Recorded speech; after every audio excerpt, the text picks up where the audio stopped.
Forever Autumn by Thomas Cookson, published on the 16th of the 2nd, 21, only a few years ago. It's hard discussing Pip and Jane's work without acknowledging the disdain fandom regards them with, one doubtless amplified by J&T's nepotism toward them for kindly sharing a taxi with him, over and above greater talents like Robert Holmes. They were recruited on desperation to save Trial's latter half, but there's the unsettling sense they were ultimately saving the season from crises J&T himself willfully exacerbated. P.J. Hammond recalls Saywood commissioned him to write Paradise 5 in this slot before J&T immediately regarded Hammond's presence suspiciously and had Saywood arbitrarily reject him, discarding Collins' one potential unambiguous classic with him. Even amidst this crisis-ridden season, J&T in his paranoia was finding ways to make Saywood's job of hunting needed scripts impossible. Trial is about satirising the show being on trial for moral watchdogs. This assumes the unenviable position of making the case for its future improvement, inadvertently extending Collins' Doctor an expansive afterlife, emphasising the trial isn't where his story ends. The sets and titular monsters are certainly improvements on time-lapse, suggesting J&T's learned by trial and error to avoid the worst, tonally jarring, superficial mistakes now. Unfortunately, this J&T house style further damned J&T and who to be regarded inseparable by BBC bosses. I always found Collins' opening narration, foreshadowing the Hyperion's doomed passengers, very poignant, encapsulating how there's many ways to bite at traversing galaxies in this Dalek-infested universe. Watched in sequence, this somewhat benefits from Mindwarp's prior events. The Doctor and Valeyard's witless, petulant schoolyard taunts giving way to a genuinely sinister adversity. Colin knows how far the Valeyard will go to break him and can't underestimate him again. The aftershock of Perry's death is felt enough to make Mel's arbitrary presence here welcome, filling the wound in the Doctor's hearts, giving him hope anew. Like the makers have corrected their past mishandling of Earthshock's aftermath, this time showing a lasting emotional impact on the Doctor. Mike Morris highlighted how Colin, choosing evidence from his future, chiefly wanted to prove to himself he improves.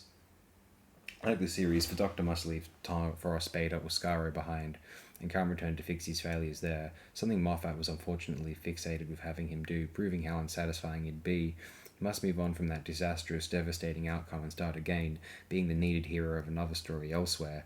It was undeniably shameful and disgraceful to the degree Colin had served his tenure after just 2 seasons before firing him, but I can't help think had Pat, John or Tom's era been curtailed to their first 2 seasons, they'd still have a solid era.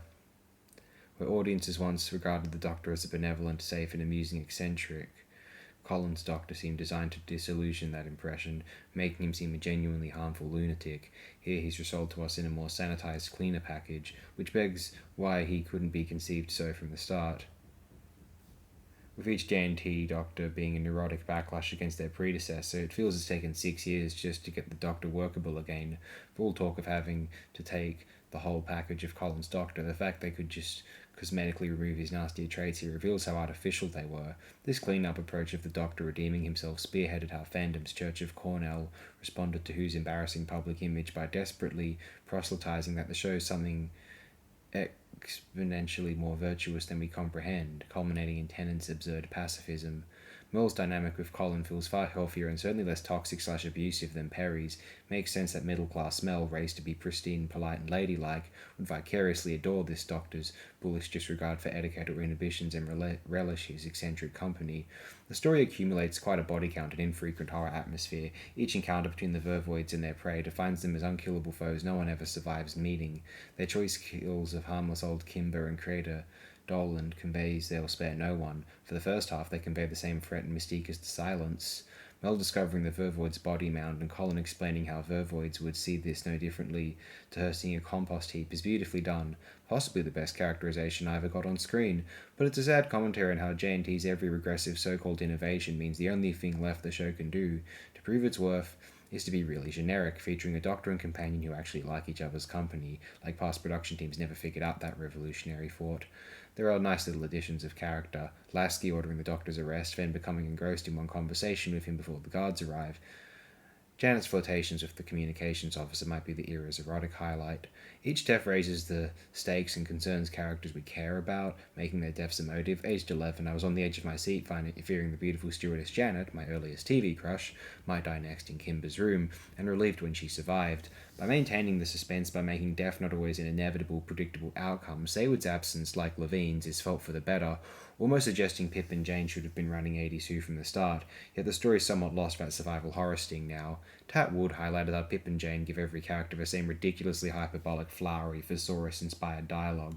What made Doctor Who reach was its poetic flow of theatrical themes. Here, the verbose showing off jars within the high-pressure scenario. There's no character distinction, no sense that the bickering scientists are about to genuinely reach boiling point. Even when Colin reveals the true problem with the Vervoid's nature, Lasky's delivered response to this revelation sounds no different to how haughtily she's spoken throughout, showing no contrast, no catharsis for her. As for Colin's Doctor, some moments of appalling behaviour still sneak in. Apparently unsatisfied with overloading Seabase 4's reactor, now he's setting off fire alarms, breaking into isolation wards and being generally disrespectful of quite decent authority figures. Feels an attempt to make the Doctor more Bond-like, missing the point that we're usually galvanised behind Bond's sneaky sabotage against an utter scoundrel's personal poisonous empire, particularly licensed to kill warriors in this present, as though he's justified despite the humans doing nothing wrong. When acting like this, it's easy to root for those distressed and angered by his behaviour, and see him as a despicable idiot hooligan we're reluctant to champion, begging why anyone realistically would let him off the hook. This J&T problem of presenting heroes more likely to start needless drama than save the day, while still expecting us to root for them. It's pretty implicit Colin sabotaging the communications was fabricated, but at 11 I couldn't help wondering what his motives implied to be, which perhaps gave me unconscious insight into Munchausen syndrome by proxy, which seemed to define J&T's disastrous decisions. Most appalling is Colin's downright heartless regard for Ruth Baxter, who spent years isolated, disfigured and helpless. Upon seeing her condition having violated her privacy, he describes her as that sad travesty and presses Dolan to find another, more fitting euphemism. This is supposedly the improved Sixth Doctor. I can't remember the Doctor ever dismissively judging someone a lost cause over their physical flaws or disfigurements. Where's the enlightened, compassionate hero he once was? If he's not that anymore, what was the point of bringing the show back? There's something horribly mean-spirited, reactionary and cynically nasty how Mel screaming at Ruth's reveal becomes cliffhanger fodder, going for our repulsion, but given her long-suffering condition, this feels cruel. Like the show's become utterly Philistine and assumes our ignorant, fearful repulsion of the superficially disfigured.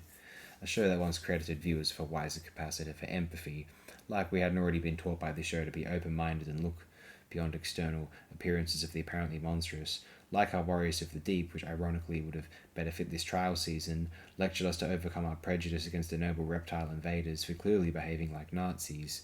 This story suffers poor understanding of human thinking. It's an exercise in characters being stupid. Lasky's death, attempting reason with the Vervoids, comes off less poignant and more face-palming. Whenever we think we've discovered the true murderer, it turns out to be built up for nothing, just a sideshow traitor.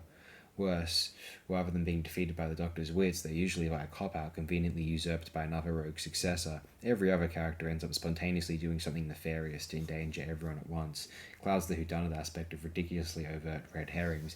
It's difficult taking that angle seriously when everyone here seems an irrational cliche. It's one thing accepting a cliched megalomaniac villain. It's another to buy three at once sharing the same voyage. Being a clumsy Agatha Christie pastiche, Dolan's murderous ruthlessness seems utterly implausible. Even Burke in Aliens was conceivably weaselly enough to let the xenomorphs do his dirty work for him, but I'm expected to believe mild-mannered, milquetoast Dolan's capable of doing it with his bare hands. The silly incongruousness of Pip and Jane's villains being homicidal bookworms. The Vervoids' fate is consistent with the show's humanism and masochism. Like War of the Worlds ending, the Vervoids at their frail weakest dying out is a surprisingly pitiful sight, almost leaving you wishing reason could have won out. As for the Vervoid dilemma and Colin's genocidal choice, the Vervoids were an immediate threat to the innocent, yet the pressing urgency concerns the Vervoids potentially reaching Earth. Surely then the solutions to change course to an uninhabited planet and try jettisoning the Vervoids there. Hence why Bruckner's insane plan to suicide dive the entire ship into a singularity's hard to swallow, a typical 1980s fixation with the macho total annihilation resort.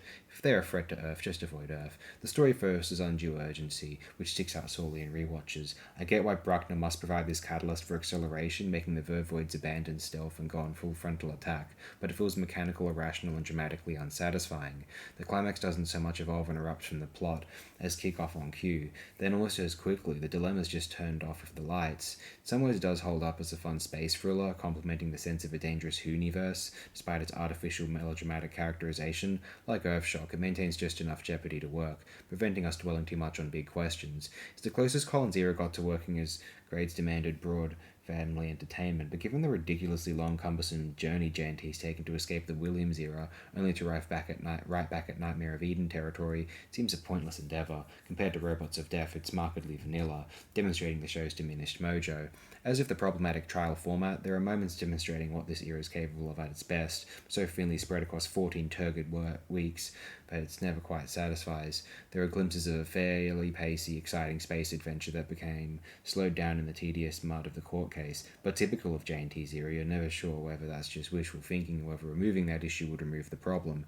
The real problem is nothing he really addresses, and could never redress, Mind Warp's incriminating events or Perry's death. It feels strange and sociopathic that the show cavalierly assumes this does. That's what naggingly distracts our investment.